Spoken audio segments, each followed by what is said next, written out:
Electric scooter పై ఏకంగా ₹2,00,000 భారీ discount. ఎవరైతే ఎలక్ట్రిక్ వెహికల్ కొందామనుకుంటున్నారో గవర్నమెంట్ ఉద్యోగులకి 20% వరకు రాయితీ. ఇటువంటి లేటెస్ట్ అప్డేట్స్ ని ఈ రోజు మన ఈవీ కుర్రాడు లైవ్ ఛానల్ తెలుసుకుందాం. నమస్తే, నేను మీ కృష్ణ చైతన్య మండేలో.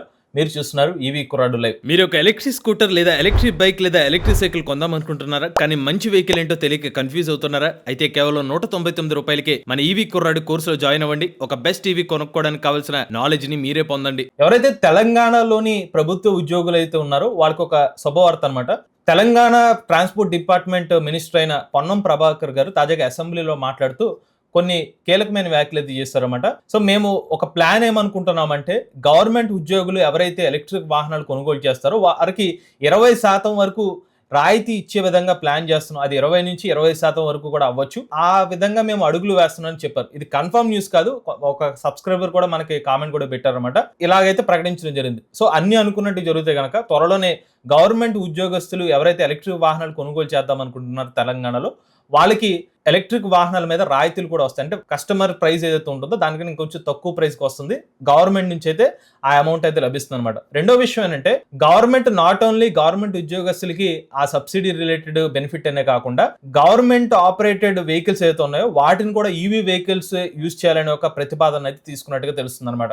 ఇక నెక్స్ట్ అయితే BMW సంబంధించిన CE02 ఎలక్ట్రిక్ స్కూటర్ మీద భారీ డిస్కౌంట్లు అయితే ప్రకటించారు అనమాట ముంబైలోని డీలర్లు. వాస్తవానికి CE02 ఎలక్ట్రిక్ స్కూటర్ మోడల్స్ 2 రకాల మోడల్స్ అయితే ఉండే అనమాట. మనోడోరికి ఈ స్కూటర్ ని సుమారుగా ₹4,50,000 నుంచి ₹5,00,000 వరకు ఆన్ రోడ్ ప్రైస్ గా అమ్మేవారు. ఇప్పుడు వాళ్ళు ఏంటంటే ₹2,00,000 వరకు భారీ డిస్కౌంట్ తో ₹2,50,000 నుంచి ₹3,00,000 ప్రైస్ కి ఎలక్ట్రిక్ స్కూటర్ అయితే డెలివరీస్ అయితే చేస్తున్నట్టు తెలుస్తుంది అనమాట. ఈ ఎలక్ట్రిక్ స్కూటర్ టెక్నికల్ స్పెక్స్ చూస్తే 3.4 కిలోవాట్ బ్యాటరీ ప్యాక్ అయితే ఉపయోగిస్తున్నారు. ఒకసారి చార్జ్ పెడితే 108 కిలోమీటర్ వరకు సర్టిఫైడ్ రేంజ్ అయితే క్లెయిమ్ చేస్తున్నారు. అలానే 96 కిలోమీటర్ల వరకు టాప్ స్పీడ్ అయితే లభిస్తుంది అనమాట. అలానే ఎలక్ట్రిక్ స్కూటర్ ని మీకు ఛార్జ్ చేయడానికి 1.5 కిలోవాట్ ఛార్జర్ ఉపయోగిస్తే కనుక సుమారుగా 3.5 గంటలు ఎలక్ట్రిక్ స్కూటర్ అయితే ఛార్జింగ్ అయితే చేసుకోవచ్చు. అలానే సింగిల్ ఛానల్ ABS కానివ్వండి, 3.5 ఇంచ్ డిస్ప్లే కూడా ఈ ఎలక్ట్రిక్ స్కూటర్లు అయితే లభిస్తుంది అనమాట.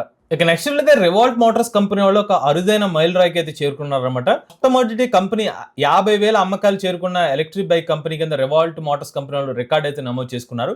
2019 సంవత్సరంలో రివాల్ట్ మోటార్స్ కంపెనీ వాళ్ళు తమ యొక్క ఎలక్ట్రిక్ బైక్ ని అయితే మార్కెట్ లో తీసుకొచ్చారు. రివాల్ట్ RV300, రివాల్ట్ RV400 అని 2 ఎలక్ట్రిక్ బైక్స్ తీసుకొచ్చారన్నమాట. సో అది వచ్చేసరికి అక్టోబర్ 2019లో అయితే స్టార్ట్ చేశారు.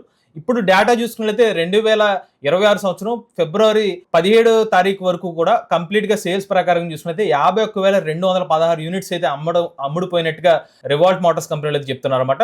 ఒక ఎలక్ట్రిక్ బైక్ మ్యానుఫ్యాక్చరర్ 50,000 మైల్ రాయికి చేరుకున్న కంపెనీ రివాల్ట్ మోటార్స్ కంపెనీ వాళ్ళు. సో దాన్ని వీళ్ళు అరుదైన రికార్డు కింద అయితే కంపెనీలు చెప్తున్నారు. ఇక రివాల్ట్ మోటార్స్ కంపెనీ పరంగా చెప్పుకున్నట్లయితే స్టార్టింగ్ రివాల్ట్ RV400 బైక్ అనేది ఒక పాపులర్ ఎలక్ట్రిక్ బైక్ అనమాట మార్కెట్ లో. ఆ తర్వాత రీసెంట్ గా రివాల్ట్ సంబంధించిన RV1, అలానే RV1 సంబంధించిన RV1 ప్లస్, దాంతో పాటుగా రివాల్ట్ బ్లేజ్ ఎక్స్ అనే మల్టిపుల్ ఎలక్ట్రిక్ బైక్ మోడల్స్ కూడా తీసుకొచ్చారు. సో వీళ్ళ బైక్స్ వచ్చేసరికి మాక్సిమం 156 కిలోమీటర్స్ వరకు రేంజ్ అనేది మార్కెట్ లో అయితే అందుబాటులో అయితే ఉన్నాయన్నమాట. ₹1,00,000 ప్రైస్ సెగ్మెంట్ లోనే రివాల్ట్ మోటార్స్ కంపెనీ వాళ్ళు ఎలక్ట్రిక్ బైక్స్ అయితే మార్కెట్ లో అయితే అందిస్తున్నారు. ఇక నెక్స్ట్ అయితే ఆంధ్రప్రదేశ్ లోని Dhanekula Institute of Engineering and Technology వాళ్ళు స్పెసిఫిక్ గా ఎలక్ట్రిక్ వెహికల్ సంబంధించిన ఒక ల్యాబొరేటరీని అయితే ఇనాగ్రేట్ చేశారన్నమాట. ఇక్కడ విద్యార్థులు ఎవరైతే ఎలక్ట్రిక్ వెహికల్ విభాగంలో రీసెర్చ్ లాంటిది చేద్దాం అనుకుంటున్నా, ఈవీ రిలేటెడ్ ఏమైనా టెస్టింగ్స్ లాంటివి చేద్దాం అనుకున్నా ఈ ల్యాబొరేటరీ అనేది ఉపయోగపడుతుంది అనమాట. దీన్ని APSCH చైర్మన్ అయిన K మధుమూర్తి గారు అయితే ఇనాగ్రేట్ చేశారు.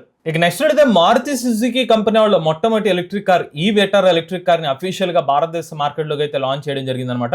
అంతేకాకుండా ఎలక్ట్రిక్ కార్ సంబంధించిన ప్రైజెస్ కూడా అయితే రివీల్ చేశారు. ₹10,99,999కి బ్యాటరీ సర్వీస్ కింద అయితే ప్రైస్ అనౌన్స్ చేశారు. బట్ రీసెంట్ గా వీళ్ళ ఎలక్ట్రిక్ కార్ సంబంధించిన కంప్లీట్ అంటే విత్ బ్యాటరీ ప్యాక్ తో ప్రైజెస్ కూడా అయితే రివీల్ చేయడం జరిగింది అనమాట. ఒకసారి ప్రైజెస్ అయితే చూద్దాము. Delta 49 kilowatt battery pack variant యొక్క ఎక్స్షోరూమ్ ధర ₹15,99,000 ఉంది. జేటా 61 kilowatt battery pack variant ₹17,49,000. Alpha 61 kilowatt battery pack variant ex-showroom cost ₹19,79,000. Alpha 61 kilowatt dual tone variant వచ్చి ₹20,01,000 ప్రైస్ తో అయితే కంపెనీ వాళ్ళు అయితే ప్రైజెస్ అయితే ప్రకటించారు అనమాట. ఈ ఎలక్ట్రిక్ కార్ లో 49 కిలోవాట్ బ్యాటరీ ప్యాక్ వేరియంట్ కి 440 కిలోమీటర్ సర్టిఫైడ్ రేంజ్ క్లెయిమ్ చేస్తున్నారు. అలానే 61 కిలోవాట్ బ్యాటరీ ప్యాక్ వేరియంట్ కి 543 కిలోమీటర్ రేంజ్ అయితే క్లెయిమ్ చేస్తున్నారు అనమాట. ఇక ప్రొడక్షన్ పరంగా చూసుకున్నట్లయితే గుజరాత్ లోని హంసల్పురా సంబంధించిన ప్లాంట్ లో అయితే మనకి మారుతి సుజుకి కంపెనీ వాళ్ళు ఎలక్ట్రిక్ కార్ యొక్క ప్రొడక్షన్ అయితే స్టార్ట్ చేయబోతున్నారన్నమాట. వన్స్ దీన్ని ఫుల్లీ ఆపరేషన్కి వచ్చేసరికి జూలై నెలలో అయితే ఫుల్లీ ఆపరేషనల్ ఫ్యాక్టరీ అయితే స్టార్ట్ అవుతుందని చెప్తున్నారు. ఫుల్లీ ఆపరేషన్ స్టార్ట్ అవుతే కనుక సంవత్సరానికి 2,50,000 ఎలక్ట్రిక్ కార్స్ తయారు చేసే విధంగా ఈ ఫ్యాక్టరీ అయితే సిద్ధమవుతుంది అనమాట. నెక్స్ట్ చూసినట్లయితే ఎర్నాకుళంలోని కాలేజీలో ఒక ప్రొఫెసర్ ఏం చేశారంటే ఒక హైబ్రిడ్ ఎలక్ట్రిక్ కార్ని అయితే డెవలప్ చేశారన్నమాట. ఈ పర్టికులర్ కార్ ఏదైతే ఉంటుందో అటు పెట్రోల్ ఇంజిన్ అలానే బ్యాటరీ వెహికల్ తో కూడా పనిచేస్తున్నారని చెప్తున్నారన్నమాట. ఇందులో మనకి 72 వోల్ట్ 100 AH బ్యాటరీ ప్యాక్ అయితే యూస్ చేశారని అయితే చెప్తున్నారు. అలానే ఇది సుమారుగా 30 నుంచి 40 కిలోమీటర్ వరకు టాప్ స్పీడ్ అయితే వెళ్ళగలుగుతుందని చెప్తున్నారు. దీంతో పాటుగా సోలార్ ప్యానెల్స్ కూడా ఈ పర్టికులర్ వెహికల్ మీద అయితే అమర్చినట్టుగా అయితే వాళ్ళైతే చెప్తున్నారు అనమాట. ఈ వెహికల్ లో మనకి 6 to 8 ప్యాసింజర్స్ అయితే కూర్చోవచ్చు అని చెప్తున్నారు. అలానే 30 నుంచి 80 కిలోమీటర్ వరకు రేంజ్ కూడా వెళ్తుంది అనేది చెప్పారు. అయితే ఈ ప్రాజెక్ట్ కి ఎంత ఖర్చు అయిందనే ఇన్ఫర్మేషన్ అయితే మాత్రం ఇంకా చెప్పలేదు. ఇక నెక్స్ట్ అయితే ఆంపియర్ కంపెనీ వాళ్ళు 2027 ఫైనాన్షియల్ ఇయర్ లో సరికొత్త ఎలక్ట్రిక్ స్కూటర్ మార్కెట్లో తీసుకొస్తామని చెప్పి ప్రకటించారన్నమాట. ఈ ఎలక్ట్రిక్ స్కూటర్ ఏదైతే ఉంటుందో పర్ఫార్మెన్స్ పరంగా పెట్రోల్ వెహికల్స్ కి ధీటుగా అయితే ఉంటుందని చెప్తున్నారు. టార్క్ పరంగా కానివ్వండి, ఓవరాల్ పర్ఫార్మెన్స్ అయితే ఉంటుందో హై పర్ఫార్మెన్స్ వెహికల్ అయితే మార్కెట్లో తీసుకొస్తాం అనేది చెప్తున్నారు అనమాట.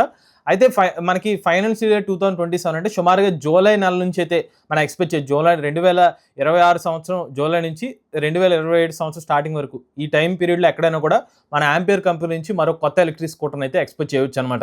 ఇక నెక్స్ట్ అయితే JSW గ్రీన్ కంపెనీ వాళ్ళు తమ JSW 12 మీటర్ సంబంధించిన D51 ప్లస్ ప్యాసింజర్ ఏదైతే వెహికల్ ఉందో దీనికి సంబంధించిన అప్రూవల్ అయితే వచ్చిందనమాట. ఇది ఒక ఎలక్ట్రిక్ బస్ అనమాట. D51 ప్లస్ డ్రైవర్ అనమాట. ఓవరాల్ గా 51 మంది ప్యాసింజర్ ప్లస్ డ్రైవర్ అనే కెపాసిటీతో ఎలక్ట్రిక్ బస్ అయితే పనిచేస్తుంది. దీనికి CMVR సంబంధించిన అప్రూవల్ అయితే వచ్చింది. అంటే ఈ ఎలక్ట్రిక్ బస్సులు ఇక భారతదేశ రోడ్ల మీద అయితే నడిచే విధంగా అప్రూవల్ అయితే తీసుకున్నట్టుగా తెలుస్తుంది. ఇక నెక్స్ట్ అయితే మెర్సిడీస్ బెంజ్ కంపెనీ వాళ్ళు తమ EQSS ఎలక్ట్రిక్ కార్ని అయితే రేంజ్ టెస్ట్ చేసామని చెప్తున్నారు. రేంజ్ టెస్ట్ చేస్తే ఏకంగా 1000 కిలోమీటర్ల వరకు రేంజ్ వచ్చినట్టుగా అయితే వీళ్ళైతే చెప్తున్నారు అనమాట.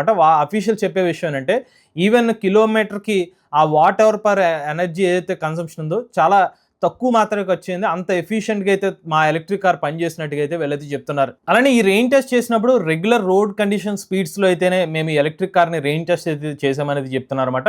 అలానే వీళ్ళకి ఎవ్రీ 100 కిలోమీటర్స్కి 8.7 kWh ఎనర్జీ కన్సంప్షన్ మాత్రమే అయిందని చెప్తున్నారు. ఒక రకంగా ఇది మంచి విషయం అనేది చెప్తున్నారు అనమాట మెర్సిడీస్ బెంజ్ కంపెనీ వాళ్ళు. ఇక నెక్స్ట్ అయితే టొయోటా కంపెనీ వాళ్ళు RAV4 ప్లగ్-ఇన్ హైబ్రిడ్ వెహికల్ అయితే డెవలప్ చేసినట్టు తెలుస్తుంది. జపాన్ మార్కెట్లో అయితే ఇనీషియల్ గా అయితే ఎలక్ట్రిక్ కార్ అయితే తీసుకొస్తున్నారన్నమాట. దీని ప్రైస్ భారతదేశ మార్కెట్లో సుమారుగా 38 లక్షల రూపాయల వరకు అయితే ఉండొచ్చు అనమాట.